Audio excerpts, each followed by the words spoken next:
Hello, everyone. If you listen to a lot of podcasts, you've probably heard of surveys. Here's another one for you. It would be a huge benefit to me and the podcast if you could head on over to surveymonkey.com/r/airwave or just click the link in the episode show notes. There will be a set of questions about who you are, how you listen, what you like about the podcast, those type of things. It shouldn't take you longer than 10 minutes. Again, that's surveymonkey.com/r/airwave, or just and welcome to History of the Second World War member episode preview Reichswehr Part 1. This is the fifth of what will be 7 member episodes that will be released here on the main podcast feed for your listening pleasure. It's also the first in a series that discusses the evolution of the German Reichswehr during the interwar years. This episode exists because of all of the amazing people who have decided to support the podcast by becoming members over the previous years. As a reminder, this is a 7-week break for me for sort of releasing new mainline podcast episodes as I prepare for Season 3, which will begin in mid-April 2023. And welcome to History of the Second World War Premium Episode Number 8, the Reichswehr Part 1, A New Army. Every military in the world would have to react to what happened in Europe from 1914 to 1918. The story of those militaries during the 1920s is all about how they reacted to those years and the lessons from the war, none more so than the German army. After the war, the Reichswehr was created, and it would be the official army of Germany until the creation of the Wehrmacht in 1935. The 1920s were a particularly interesting time for the Reichswehr, because it would spend the decade trying to reconcile many of the divergent thoughts and theories that came out of the war with the restrictions placed upon Germany by the Versailles Treaty, while also dealing with the geopolitical realities of Germany's defensive requirements. We will discuss many different military thinkers and leaders that would be part of this time period for the Reichswehr. Few would be more important than Hans von Seeckt, who would lead the Reichswehr for much of the 1920s. He would say, quote, "We must never forget that we lost the war." And that loss would cause many within the German army to question many of the fundamentals of how the German military planned to execute and achieve victory in future conflicts. However, Seeckt and others would be in many ways affected by the overriding themes of German military development dating back centuries, and even those who were trying to make drastic changes to how the German army planned to fight and win a war could not escape that legacy. There were many restrictions placed upon the German army in the Treaty of Versailles. The most famous, of course, was the 100,000 limit on the number of total personnel within the army. There were also limitations that would be equally as impactful on the course of the Reichswehr. The General Staff would be dissolved in November 1919, with only the operations section preserved, while the other sections were either dissolved outright or transferred to various government departments. There were also limits on the number of officers that could be retained, with that number being just 4,000.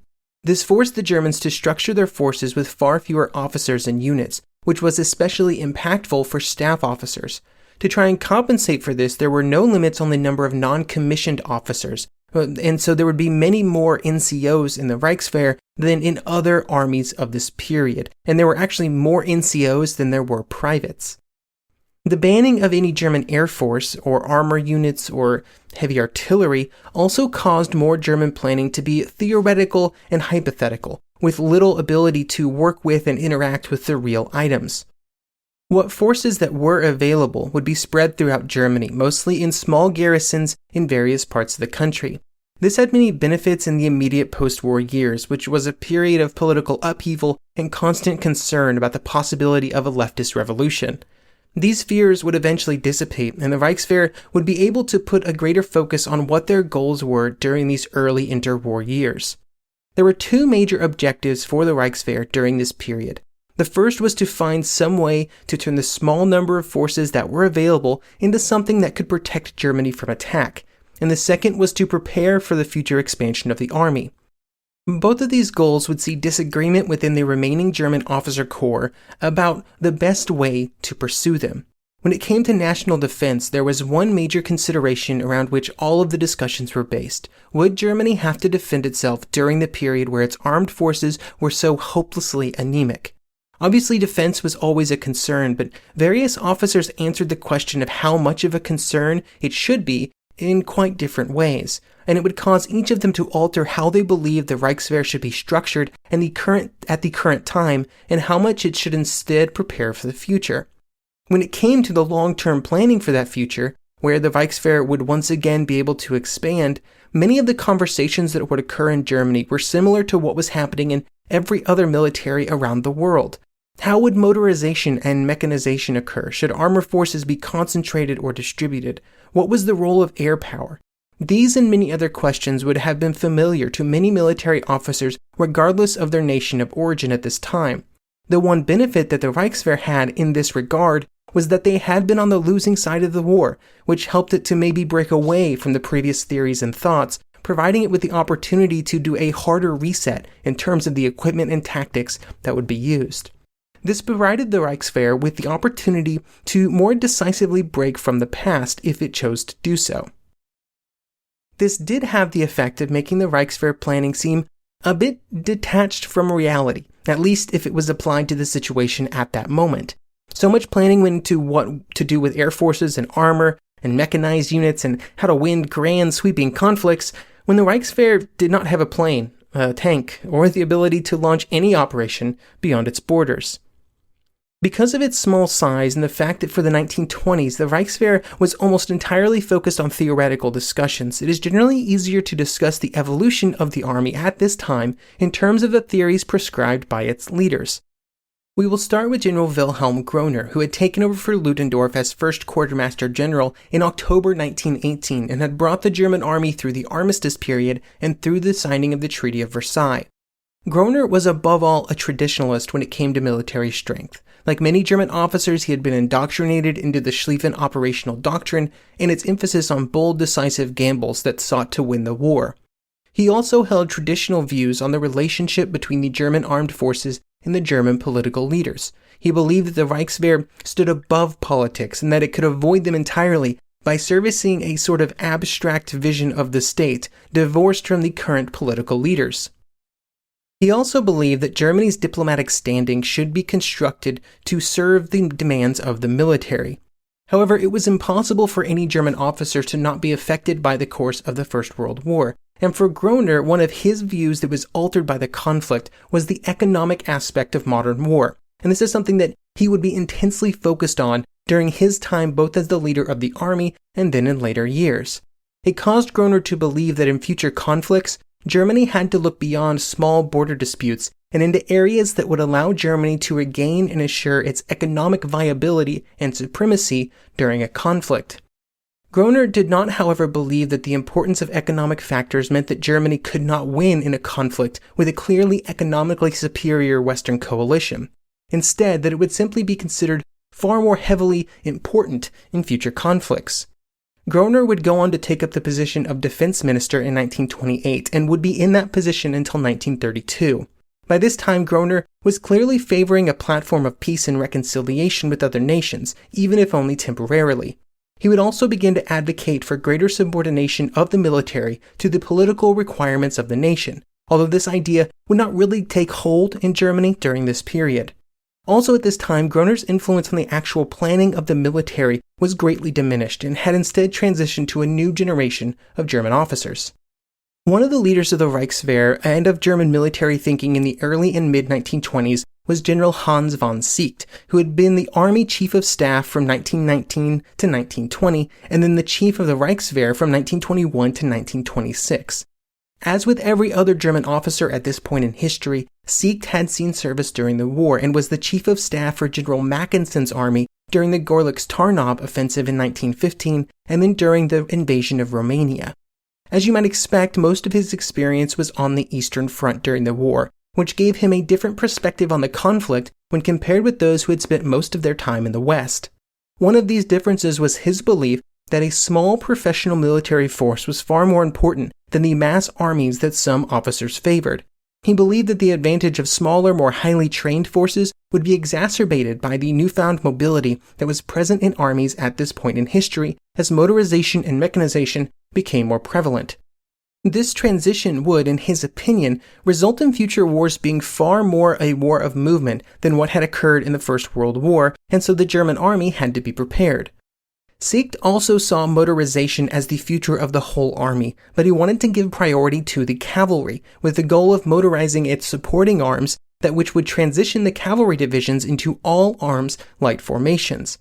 In general, Sieg did not believe that the First World War had proven that the cavalry were obsolete, and he instead believed that the specific circumstances of the fighting had limited the effectiveness of traditional cavalry, but that those specific circumstances were unlikely to occur in the future, making the cavalry once again an important tool. He generally still held to what had become the accepted operational orthodoxy of the German military from before the First World War, which was primarily based on the concepts of Moltke the Elder and Schlieffen. However, there were many differences in his beliefs and those earlier generals, which was really just expected after having seen so much during the war. Specific differences are not really important, but it is worth noting that Sieg was not totally a derivative thinker, and during the 1920s he would try to adopt traditional German military values into a new era. However, there was a foundation that was firmly within the German military tradition. For example, Sieg believed that the army was the first and last word when it came to how and why to prosecute a war.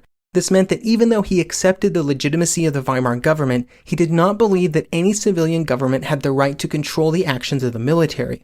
He also believed that the military should not be constrained by political necessities or by what the politicians wanted to gain out of a war. He would say, quote, "War aims, those things, territorial acquisitions and other benefits, would have been the consequences, not the aims of war.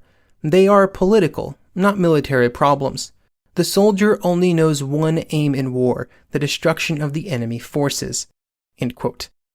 This desire to never subordinate war aims and war planning to the political realities of the current time would be one of the driving features of Sieg's planning, and really the planning of the German military during the entirety of the Weimar period.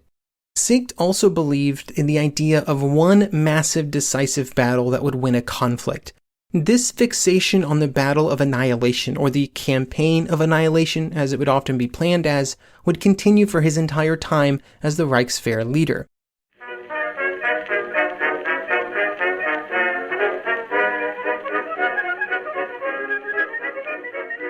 The rest of this episode will focus on how the Reichswehr developed under Sieg's leadership. But before we discuss that, I do want to point out that Sieg gets a lot of criticism from some historians. There are two main avenues for this criticism. The first is that his views on the relationship between the military and political leaders is very problematic, and his refusal to subordinate the German military aims to political requirements would cause many problems. This is a typical criticism of the German military tradition during this period of history, which would not really change during the interwar years. Another, and I think more interesting and unique point of criticism of Sieg is firmly based in the period in which he was leading the Reichswehr. The entire Reichswehr period is a moment of transition for the German army. The Reichswehr was very small when compared with the military forces of its neighbors, and so there is always the idea that at some point in the future, the restrictions from the Treaty of Versailles will be removed and the German army will again expand. This puts the Reichswehr in a position of preparing for both the present and the future at the same time, while also understanding that those two time periods will require drastically different types of armies and drastically different plans for how to use them. The result was that Sieg would put in place strategic thinking and operational planning that were completely outside of the realistic ability of the Reichswehr to actually execute. This often required resources and equipment that they simply did not have. This has also resulted in many people praising him for modern and even futuristic use of combined arms and mobile units, but also steeps his planning in this kind of unrealistic and infeasible dream world. On some level, this was critical for the Reichswehr at this time. They were going to get larger in the future. The restrictions from the Treaty of Versailles on planes and armor and heavy artillery would be removed, and good military planning does involve looking to the future and determining how to utilize technology that may not yet exist. But in this case, Sieg's unrealistic planning tradition would become firmly rooted in the Reichswehr, and then that would bleed into its successor, the Wehrmacht. At some point, the planning that is detached from the reality of the now must reattach itself to the strategic, military, and political realities of a nation that plans to win a conflict. After Sieg had detached the German military planning from a grounding in realism for understandable and even justifiable reasons, his successors would be unable or unwilling to do the opposite. One of Sieg's greatest legacies would be the powerful self-deception among the German officer corps which prevented them from connecting their strategic and operational planning and realistic goals, which had a basis in economic and political reality. While Siecht had his specific view of what war would look like in the future and what the Reichswehr had to be prepared for, one that involved a small, well-trained, and highly mobile offensively oriented force, it was not the only view present within Germany at this time. There were three main schools of thought about what the core German military doctrine should be, and they were all based around the idea of what different individuals and groups believed the key aspect should be for the German military. The first was the defensive school, which was obviously shaped by the experiences of the First World War.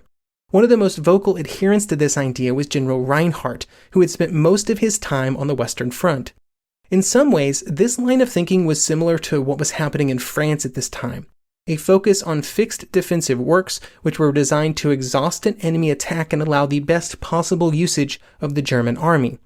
They also believed that due to the value of defensive fortifications, a less well-trained and experienced military was acceptable due to the advantage provided by defensive works. The second school of thought revolved around the psychological impacts of modern war. This was generally developed by and advocated for by younger officers, those who did not have pre-war experience to draw from and had only participated in the First World War. Much like the defensive school, these experiences greatly altered how many viewed warfare, and those who pushed for a greater focus on the psychological aspects of war deeply criticized the German army during the war and its inability and unwillingness to properly consider the psychological aspects of a long struggle. Those who believed that this was important or crucial aspects of future combat put strong focus on the common soldier and the experiences of those soldiers, and they often openly criticized officers of the Reichswehr, which of course limited the ability of this group to enact any real change, since any of those changes would require the support of those same officers. The final school of thought was a direct repudiation of Siecht's emphasis on a small, well-trained and experienced army, and instead advocated for a levy en masse as the primary method of national defense. This school of thought was led by Joachim von Stolpnagel during his time as the chief of the operations section during the early 1920s. Stolpnagel's views are, I think, interesting enough to take a deeper dive into. One thing that is important to discuss up front is that Stolpnagel and Siecht generally had different focuses. Most of Siecht's views were based on the idea that in the future things would be different for the Reichswehr, and that specifically they would have far more resources. Stolpnagel, on the other hand, was focused on what the Reichswehr could do in the 1920s, specifically the early 1920s, to defend Germany from foreign invasion. To execute this defense, there really was not much to work with, which was something that became especially clear after the Ruhr crisis, when it was made clear to everyone involved that the Reichswehr had very little real power to do much of anything. The key difference between Stolpnagel's view, those that agreed with him, and then everybody else, revolved around how they planned to address these issues. Many German officers, for what I think are obvious reasons, believed that the pre-war and wartime German army regulations, organizations, and planning was acceptable, and that those items should be evolved, but not drastically rethought. Stolpnagel instead believed that they should be thrown out completely and essentially rewritten.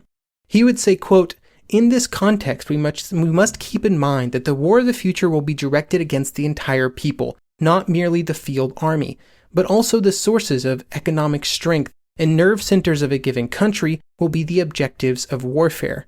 Although victory over the enemy will always remain the goal, the roads to that goal will vary in accordance with the available forces." He would also say, quote, "Only if the German General Staff succeeds in thinking through the problem of the war of the future, which we shall have to fight in a few years, and in generating new theory, will we be able to win it." Stolpnagel's view involved a two-phased plan of national defense designed to counter both a French attack and a two-front attack involving both France and Poland. Instead of relying on a small professional army, Stolpnagel placed his faith in unprofessional, lightly armed citizen militias that would have the task of slowing an enemy attack and enacting as much attrition as possible on enemy units. Stolpnagel here again, quote, "The war of the future demands from the very first moment the commitment of the entire strength of the Volk. Dictatorial laws, the most strenuous discipline, the most extreme demands upon leaders at all levels are a matter of course. sacrifices must be demanded of every comrade. They would also execute a scorched earth campaign, which would destroy operational assets, transportation infrastructure, and everything else that might be able to help an enemy advance deeper into Germany. It was only after this first phase was complete and the enemy attack exhausted that the second phase would be activated, whereby a great battle of annihilation would be fought. Now obviously, Stulpnagel's views were radical, perhaps extremist, and required essentially the destruction of Germany. At the same time, they were not completely unknown to the German military, and while they were an amplification of many views held by the German army before and during the First World War, they were not completely foreign. For example, in late 1918, there had been planning for an invasion of Germany by the Western powers that would have resulted in scorched earth tactics being used in the defense of Western Germany. There was also a long-running acceptance of a complete destruction of German society in times of war if it was required. Stulpnagel just sort of took these existing thoughts and theories to another level, and also gave it structure and created reasons that they were not just an acceptable outcome, but also the only path to victory. While Stulpnagel had these more radical ideas, even in his writings there is still a core that calls back to the grand tradition of the German military, and that battle of annihilation that simply would not go away. The second phase of his defensive plan after the People's War phase that involved the citizen militias involved around the use of the existing German army to make that battle a reality. There were obviously limits to what Stulpnagel believed this battle could achieve. He did not believe that it could go beyond German borders, but he believed that it could cause a pause in the fighting. This would then hopefully provide time for international pressure to build on the aggressive powers, France and its allies most likely, which would allow for a negotiated peace. It is interesting that even at this point, and within probably the most radical departure from previous German military thought, Stulpnagel cannot reject the idea that at the end of the day, it would all come down to the two mostly traditional military forces fighting a traditional battle of annihilation. Stulpnagel was even known to use Schlieffen quotes in his justification for these decisions. In some ways, his views were radical, total scorched earth of the homeland, and the use of citizen militias, but it was all still in service of the most traditional of German doctrinal beliefs. He also recognized that the scorched earth tactics would have a disastrous effect on Germany, even well after whatever war that was being fought was over, but he believed it did not matter. When I try to evaluate Stulpnagel's views, I think that his evaluations of the realities of the German situation in the early 1920s was about as accurate as it could be, and his solutions, while a bit different, were trying to reconcile the defensive requirements with available resources. He wasn't looking ahead to a grand vision of the future when the German army had millions of men and all this equipment. He was looking at what it had at the moment and what it could do with those incredibly limited resources. However, it also reveals the key issue in all German military theories and planning during this period, which, much like the Battle of Annihilation, was rooted in German military tradition. The German military, and especially the officers involved in leading the Reichswehr and planning for its future, were incapable of conceiving and accepting a solution to strategic problems that did not involve a military force, and that military force somehow beating the enemy force. Or as Gil Levardi would say in The Enigma of German Operational Thought, The Evolution of Military Thought in Germany, 1919 to 1936, quote, German military leadership literally could not envision another solution to power political challenges than purely military ones. That was the rationale and motivation behind operational planning and rearmament policies that seemed so unprecedentedly extreme and counterproductive for Germany's security. End quote. I hope you've enjoyed this episode, and our next premium episode will be a deep dive into the Reichswehr training and planning and equipment